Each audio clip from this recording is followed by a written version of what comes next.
evening and welcome to Your Right to Know by the Fitchburg Republican City Committee. My name is Mary Lotze and I will be your host for this evening's show. At this time, I'd like to welcome everyone to the new year. This is our January 2014 show, and my esteemed guest tonight is also a member of the Fitchburg Republican City Committee, former Mayor Dan Mylott. Welcome. Thank you for being here on this very first show of the new year 2014. Dan is also the Associate Chairman of the Fitchburg Republican City Committee. Welcome for being here. Well, it's nice to be here, Mary. Well, thank you for inviting me. It's nice to be back. And it's our pleasure. In this great place in FATV. Yes, you've been here many times before, I know. Yeah. But this is your first time on our show. Yes, it is. So this Looking forward is to it. exciting. One of the things that I'd like to ask you about, because we are the Fitchburg Republican City Committee, you make no bones about your political affiliation being a Republican. And yet so many of our candidates out there and our office holders in town and city politics, not just Fitchburg, but town and city, they are either, of course, Democrats, because that's the sort of majority party in Massachusetts, or they stay unenrolled. Now, I'm not implying that every unenrolled is a closet Republican. That's not what I'm trying to say. But people say they tend to stay away from party affiliation because it's not important at the local level, and yet you are an unabashed Republican. Why is that, and do you ever think it's made a difference in your winning or maybe not winning at different campaigns?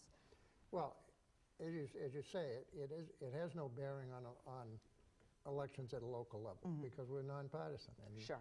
And that's the way it should be. But I became a Republican when I registered to vote for the first time. Okay. And I was very happy to be a Republican, although my father was not very happy about that because he was a Democrat. But I've seen no reason not to tell people that I'm a Republican because that's what I am. Sure.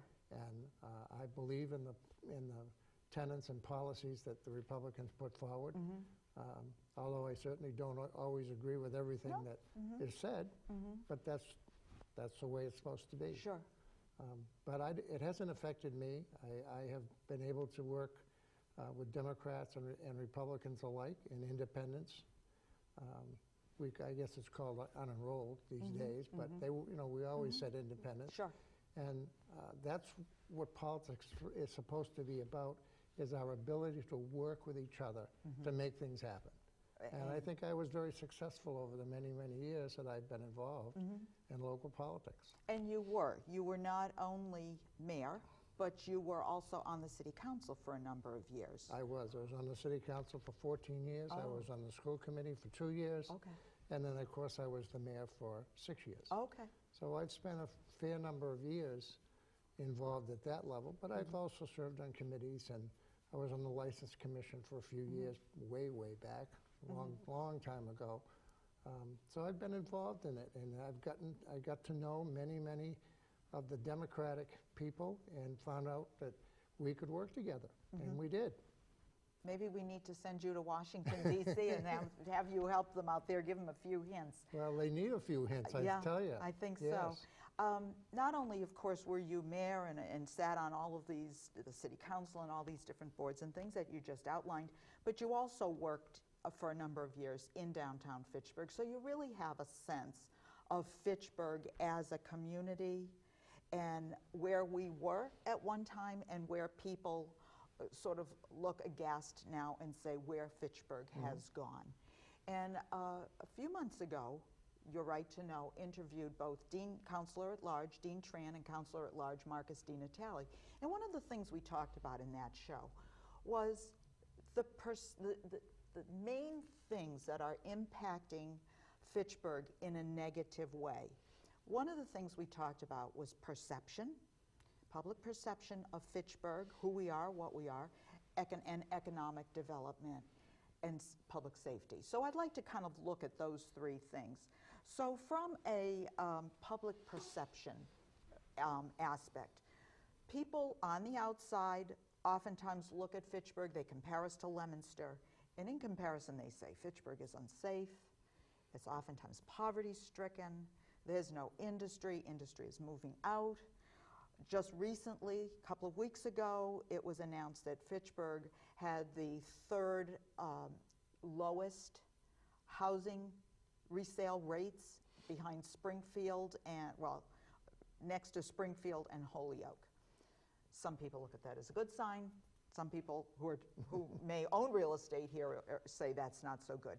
So as mayor, and from your perspective, how does one go about changing the public perception of a city? Well, I think one of the most important things that we have to do when we're in public office is be part of the city. People need to know that we as elected officials are part of the city. We just don't show up at a meeting on Tuesday night. We participate in events. We show up at things so people know that they're getting the support of the people that are governing them. It does change. Simple little things, because that's what people look at are the little things. Making sure that the streets are kept clean, making sure that the parks are usable, making sure that you go to those places so that people see you there and know that you are participating in the city, and it makes a big difference. The fact that our housing prices are low should be a positive to us, because that means we can sell housing to people who are outside the area where they live in Boston or they live somewhere inside 128. They can afford to come out here. And they can afford to come out here because we have the train service. We have mass transit. Those are all positives that make this a good place to be. But the perception of the city is sometimes misinterpreted by ourselves. And if we're not proud of the city, why should anybody else be proud of the city? But you hear people day after day who have moved into this area who say, this is a great place to live. This is a wonderful place. Look what you have in Fitchburg. So sometimes we're our own worst enemy. And we have to bolster that and continue to tell people this is a good place to bring up your children. It's a good place to bring your kids because they're going to get a good education here. It is a safe place to live in Fitchburg. Well, Fitchburg is no different than Gardner or Leominster when it comes to crime. Crime is in cities, whether we like it or not. There is crime.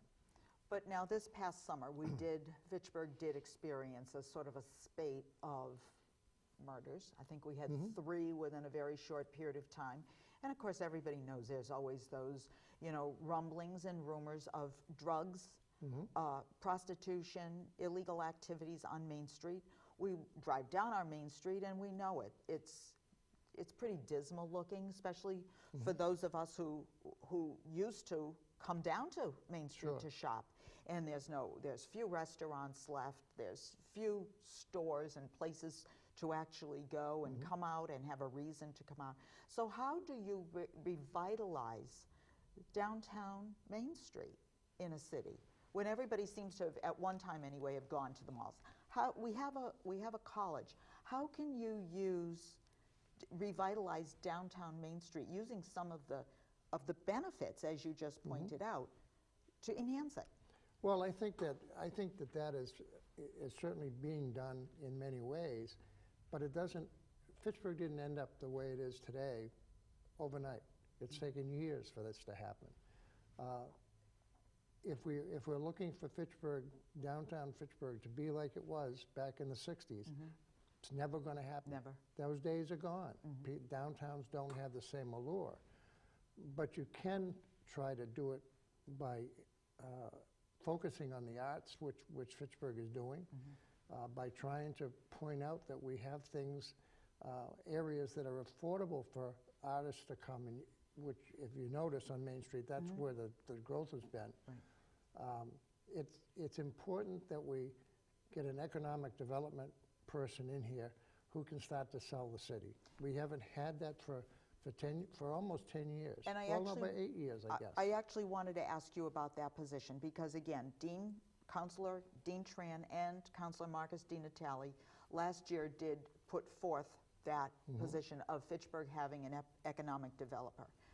My understanding is I think the City Council supported it, but they couldn't fund it. Most recently, Mayor Wong said she supports the economic development position as being fulfilled. Now, how do you feel about that? Do you support it, obviously, Well, based on I what do. you just said? We had a economic development person when I was the mayor, and we haven't had one for the past 6 years. I think it shows that we haven't had one. We need a person who can spend their day getting people to come and look at the city and trying to find ways that they can afford to come here and open their businesses, because that is what has happened. We have lost the industry that we used to have. Now we have to find the alternative for that. We still have good companies in Fitchburg. We just don't have enough of them. Sure. And we need that for employment reasons, because we want to keep our people employed. And you need it so that people will come into the city to spend their money. And it's very simple. But you have to have someone do it. It's not a part-time job. It is something that people have to do for a full, 8-hour day, 5 days a week. That's what it takes to do it. It almost sounds like what the economic development person would be is a marketer for Fitchburg, a marketer for the city. Absolutely. To bring not only industry in, because it, as we talk about it, it almost seems like the old, what comes first, the chicken and the egg? Do you bring the industry in to bring the people, or do you bring the people in that make the streets safer because there's so many of them and they're out and about, and then they bring in the industry because the industry attracts the people? So it's almost like one feeds off the other to make it a very successful economic development. Exactly. I mean, if you look at the area between Fitchburg, Leominster, and Gardner, and all the towns around us, we have plenty of people. There are a lot of people around here. What we need is the industry to keep those people employed, to keep them here, to keep them so that we become more vibrant than we have been. And economic development is what's going to do that. Do you have any sense of the kind of industry that we should be bringing? Is it high tech? We have that medical device firm. Is it any sense of what is the good industry to bring into this area that would profit? I mean, it's all about technology today anyway. So it has to, you have to deal with high tech companies, and that's what you want, because those are the high paying jobs that are out there, and we need to look for and make it useful for people to come to Fitchburg with their companies.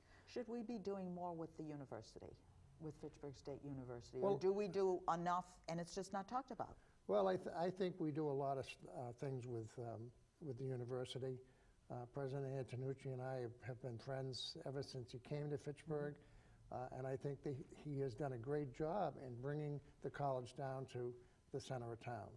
And I think he participates in everything that we do, and I think we have a very good relationship with the college, with the university, and shows you my age. The university has never said no. As far as I know, he never said no to me when we've asked for help. They do surveys for us. They do anything we ask them to do. Their revitalization of the Civic Center is just one example of how they could help in a project that probably would have failed and been closed if it hadn't been for them coming in here and taking it over and managing it and bringing it back to what it should have been. Do you see any development on Main Street because of the university? Do you think art shops and sort of an artist colony, a little maybe bohemian kind of a flavor would bring the students to Main Street in Fitchburg? Because again, bringing the throngs of students from the university downtown with some shops and some places to go for coffee or dancing or whatever, it would seem to, again, support that symbiotic relationship. Right. I think there is a definite need for food places in downtown Fitchburg. We have some are new, some are doing very well, some are very beautiful, like the Starry's, for instance, a beautiful place. But Chabos, but there's a need for more of that. Somehow we have to find a way of combining the art influx that we have seen. I mean, there's been a lot of changes in the arts downtown Fitchburg, and we need to have those things like coffee shops cafes that will enhance that, And bring the students to keep them and down others here. out. Right. Now, one of the things, of course, to bring people in, and it's something that's happening now as we speak, there's a lot of talk about it, and that's the train station. And we have the brand new train station, the intermodal station, but now there's the West Fitchburg train station. Could you talk about that at all? Because there's a lot of controversy about it. People are thinking, oh, it's just for the Westminster people and it's not for the Fitchburg people. Could you talk a little bit about that, Well, the benefits of it? one of the most undeveloped economic areas in Fitchburg is West Fitchburg. It's on a main road, Route 31. There's plenty of room up there for economic development. And I think with the development of the train station, which is being built to take care of the people from Orange and Gardner and Westminster and all those towns, giving them a place to go to take that train into Boston. Sure. It's a perfect opportunity to develop that whole stretch coming in of Route 31. You've got the new water park that's going to be built up there, which is going to be beautiful. We need to develop that area now while we can. And I think, for one thing, the train service that we have to Boston is extremely important for Fitchburg to get people back and forth to work. But we also have to turn it around and get people coming from Boston out here and taking the train to come out here. Sure, and we have Mount Wachusett also, Exactly. which that would help. Right. So the work we've done, I mean, the work on the trains go back to Jeff Bean's mayoralty. And it's taken a long time to develop all that we have developed. But we have to continue to do it because that's our lifeline to Boston. And we don't have that lifeline to Boston. We then can just shut the doors because we have to get back and forth to Boston. One of the things I'd like to talk to you about then also is an issue that came up a couple of years ago, and it had the homeowners very upset, and that was the water sewer separation rates. I went to a couple of public hearings on it, and the people were outraged. They're like, why wasn't anything done? Now, I know because I know you, and I've spoken to you, and I know things were done through the years. But the sort of sense out there now is that nothing was ever done, and all of a sudden we're getting hit with these high rates. Could you explain to our audience, our viewers, what has been done through the years? Well, I can do that. Let me first tell you that I don't agree with the rate increase that we have had to pay for the sewage, especially, not water. Our water rate is very good. We have a good water rate. But our sewage is terrible. But let me just say this. Work has to be done to make sure that we're putting the water back into the river as clean as possible. So that's why all this work is done. But to think that nothing has been done in the past 20 or 30 years is absolutely wrong. Jeff Bean started programs. Mary Whitney continued those programs. I did a number of programs on sewer separation, especially up in West Fitchburg when I was mayor. So the work has been going on continuously all that time, both in the water department and in the sewer department. And one of the biggest problems that we face every year is that the EPA says, well, now you got to do this. Now you got to do this. And it never ends. And so you get one project done and you got to start another one. Sure. I think that the mayor, Mayor Wong, overstepped, personally, I think she overstepped a little bit in accepting the EPA's edicts on the latest. Can you really fight those? Oh, yeah. You can. We've been in, I guess you'd call it, conversation with the EPA since the early 90s. We're talking about the same stuff that's happening today. You know, that's 20 years ago, Sure. 25 years ago. And that's the problem, is the EPA always says, you got to do more, you got to do more. They don't look at the ideas that you might come up with. For instance, if you've got to get rid of the phosphorus in the water, and you have to do a sewer separation, which one is first? Sure. Well, they want you to do both of them first. Right. Well, you can't. I mean, you just can't. That is what has happened.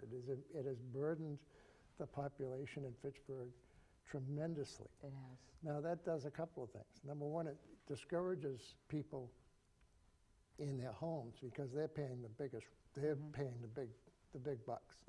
But it also hurts companies that want to come in here because if they're facing these big bills for sewer separation, they're going to look somewhere else. And in addition to sewer separation, we have the highest utility rates Oh, with yeah. Unitil in Right. the area. So it's kind of a little bit of a double whammy Yeah, it to is a both the double whammy. residents as Yeah. well as the industry. And the industry looks at that, because that's their bread and butter. That's their profit. And it's very, very important that we keep these rates down, and we're not doing enough to keep it down. We're not fighting hard enough, as we should be, to keep these rates down. If we had someone who, from Washington, and I'm thinking specifically of our U.S. House representative or a senator, if we had someone who was more business-friendly, more supportive of the working person, and not just staying in office, would you think that at the federal level, our U.S. Representative Ms. Tsongas or our senators could help intercede for us in behalf of struggling towns and cities with Well, of course, people like the EPA? Right, that's one of the things that a congressman is supposed to be doing, is they're supposed to be representing you Sure. in these different offices, trying to do things for the betterment of the community. Well, So I think it should be. I mean, if you have a problem with EPA, for instance, that's what we're talking about, if you have a problem with them, someone should be in that office talking about it. Well, and I think one of the problems that I always have is when we get the Congress people and they come in and they're running for office, it's they always come in with what they can do for us. Depends on what side of the table you're sitting at, but you call it pork. Oftentimes Yeah. it's known as pork.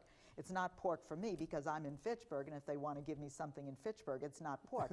But it's pork for somebody who lives in Yeah. Gardner or whatever.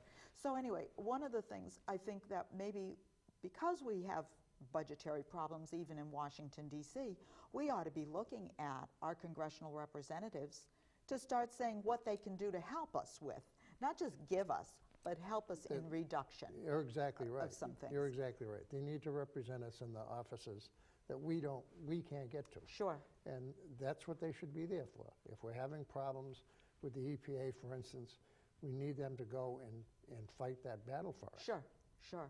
Now, another battle that we do have, which separates us again from Leominster when people are comparing the Twin Cities, is the dual tax rates that we have in Fitchburg. Commercial, residential, two separate tax rates. How do you feel about that? Is that keeping us down or is that good? Well, I've never been a fan of the dual tax rate, and to me, it is one of the worst things that we ever did. But to put it back into a single rate would really hammer the homeowner in the city. So we have to learn how to live with it, and it has to be done in such a way that we keep the residential rate as low as possible without hurting the business community. And it's a very, very hard thing to deal with. Sure. Councilor Tran and Councilor Di Natale have been very good at trying to find that happy medium that will keep us competitive with other communities, especially Leominster, where Leominster has one rate. And we're the only community in this whole area that has a dual rate. Sure. So it's not good for business. It's not good for the community. But to just jump into a single rate would be tremendously burdensome to the homeowner in Fitchburg. Could you do it over a number of Well, years, like a tiny percent a year? That's what they're trying to do. They're trying to do that. So we would We've finally tried come to find- parity. Right. One of the other things that I always hear is that our Twin City Leominster has Route 2 access, and we don't. Well, What about it? That's very true. A long time ago, when they were doing the roads, especially I-190 to Worcester, they were supposed to take care of that problem of access. And I-190 was supposed to come to Fitchburg, Okay, and it never did. they never did. And so we don't have What, did that they lose access. funding at that time? I'm not sure. personally, I think that there were people in the 50s and the early 60s that felt they didn't need it. Okay. You know, Fitchburg was booming in those days, and figured they didn't need it. So Well, we need it. We need it, we need it. This has been the fastest half hour on record. I think you probably know that. And we'd like to thank you all for watching tonight. Thank you very much, Mayor Dan Mylott and Mayor Dan Mylott. And I would like to again wish you all a very happy and healthy New Year. We thank you for watching us and sitting in with the FRCC tonight. As we leave you, we want you to remember that your local Republican City and Town Committee is your only grassroots organization that holds dear your liberty, constitutional rights, and conservative values. We encourage you to join us at a monthly meeting. Why? Because we always stand for freedom. Thank you and good night. America, we stand for freedom. So let us all unite to yearn and strive for our republic that reflects our values, that preserves our rights, and goes forth in power and might, that reflects our values and preserves our rights, and goes forth in power and